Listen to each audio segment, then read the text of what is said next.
What's going on, everyone? Welcome back to Pearl Media. In today's episode, we're diving into a Kevin Samuels video, and I'll be giving you my raw, unfiltered reaction. You already know it's about to get real, so let's get into it. Hi, Mr. Samuel. Hey, how you doing? Oh my gosh, this is my second time on your show, and I'm so excited to talk to you. Okay. I tell you all the time that the young folks need to be talking to you. Okay. How old? What's your first name? How old are you? My name is Zoella, and I'm 25. All right. What do you got for me? We're talking about being capped tonight. Okay, so listen. A lot of people come on your show, and they really try to tell you that you're wrong. Now, I don't necessarily think you're wrong. I think that just as far as being capped, I feel like it's not honesty both ways. Like What? What do you mean? It goes what? Both ways. Okay. We only want to talk about the way it goes with the women. Okay, well, fine. All right. Because we have 50 years of talking about the way it goes with the men. Won't hear nothing about that. Okay, fair enough. So I feel like with us, a lot of the times, like maybe we cap about like what we want. Like, you know how you ask all the women what they want, and then you hit them with the three little questions, and they say, That's not the cap. That's not. I don't mean like you're capping. I'm saying you're capped, meaning you have an upper limit of what you can get. okay, yes, I agree. So take me for instance. So I'm 25 years old, but I'm in a career that I'm the youngest person in my career. So I'm a therapist, and a lot of the people in my career are older than me, right? Okay. And so a lot of the men that I attract are older than me. Because, you know, you talked about how the young men don't have respect for older men, so there's a learning gap. And then there's older men who are attracted to me because I'm 25 with no children, with a career, living on my own. But because I didn't grow up with a man in the house necessarily. What do you think you're okay? Okay. Your cap would be what? Regarding relationships. I would say my cap would have to be the Your oldest. sexual marketplace value. I would say That is your cap. like the cap. I would probably do 39. No.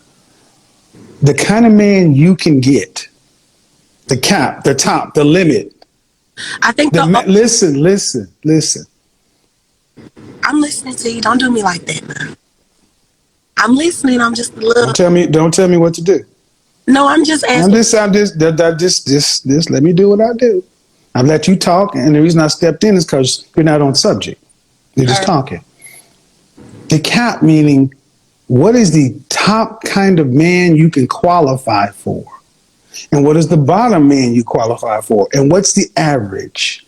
That's the cap. Or like what I think. Well, it's not about what you think. Everybody has a cap, and a woman's cap is her sexual marketplace value. This is why you can be a woman with a high school diploma and marry a millionaire if you have a high enough SMV. And you can be a woman with a PhD and can't get a husband.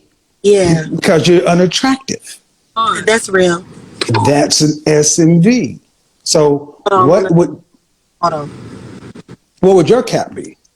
I think 47. Okay. Who's that? Who just came in that car? My bill. Hey. Hey. Say hi. How you doing? I don't think you're understanding the topic, so it's not about an age. It's about what kind of man. So you said you're a professional, you're a therapist. Mm-hmm. Do you have a bachelor's, master's, what? A bachelor's, and I'm going for my master's right now. And how much do you anticipate making midway through your career? By the time you're 45 years old, about how much do you think you'll be making annually? So right now, I make about 79, almost 80. So midway through your career, about 45, what do you think you'll be making? Probably over $1 million. Annually? Yeah.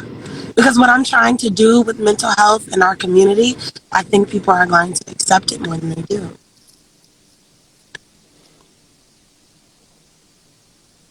And I'm figuring everything that I'm trying to do on the side is How many people or therapists make $1 million annually?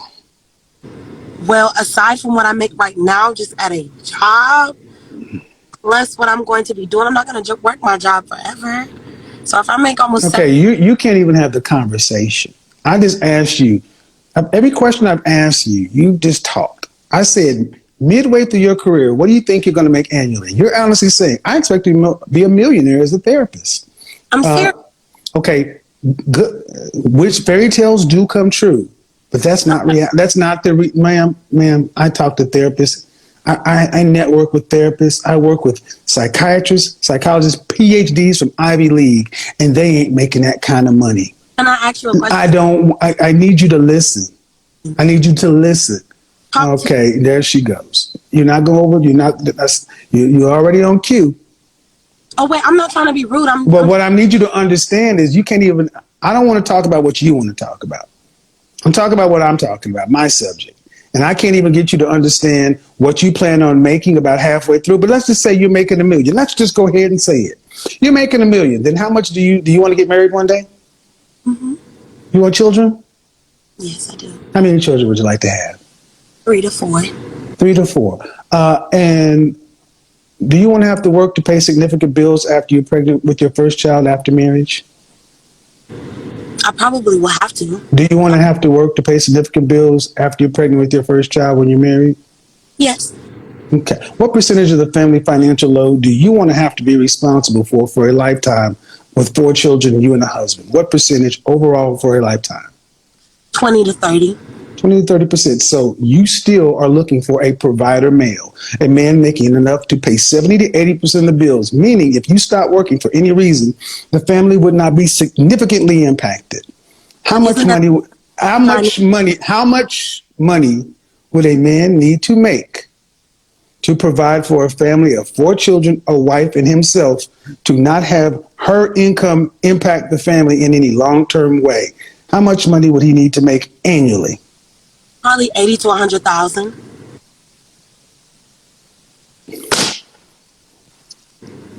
What state do you live in? Texas. $80,000 for 6 people. I grew up in the country, so it doesn't really. See what I mean? They don't know their caps, folks. See, this is a woman that says she thinks her plan is to make $1 million, but I got down to the real numbers of it. She thinks a man with $80,000 will be able to provide a middle-class lifestyle. Why wouldn't he, though? You said middle class. Math. Because the average black man in this country makes $41,500. With the average, I need you to. Okay, obviously you don't know.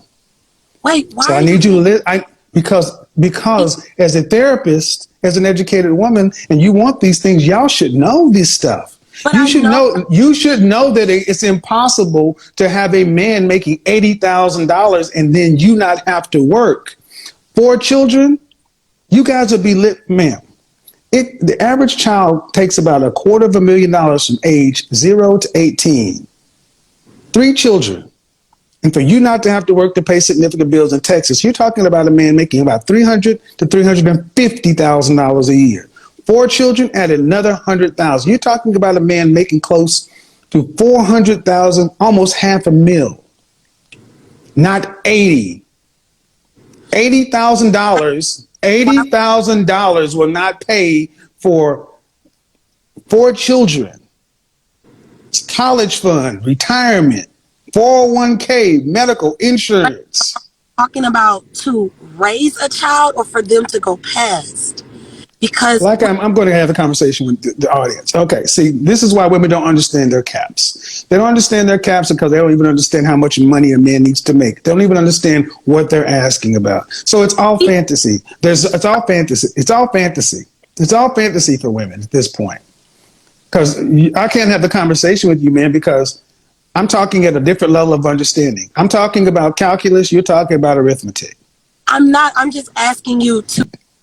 All right, let's break this one down because what we just saw wasn't just a disagreement. It was a mental sparring match between Kevin and someone who should be self-aware, but instead ended up proving just how far credentials can drift from reality. She's 25, a licensed therapist supposedly, but within seconds, she's over talking, dodging accountability, and throwing around therapy buzzwords like they're force fields, trying to analyze instead of listen. Kevin saw it instantly, and then he dropped a line that summed up the whole call. You studied the mind, but you haven't mastered your own. That line should have ended the conversation right there, mic drop. But no, she kept going. And every time Kevin tried to bring it back to something real, dating standards, emotional regulation, accountability, she spiraled into a monologue full of psychological jargon with zero actual insight.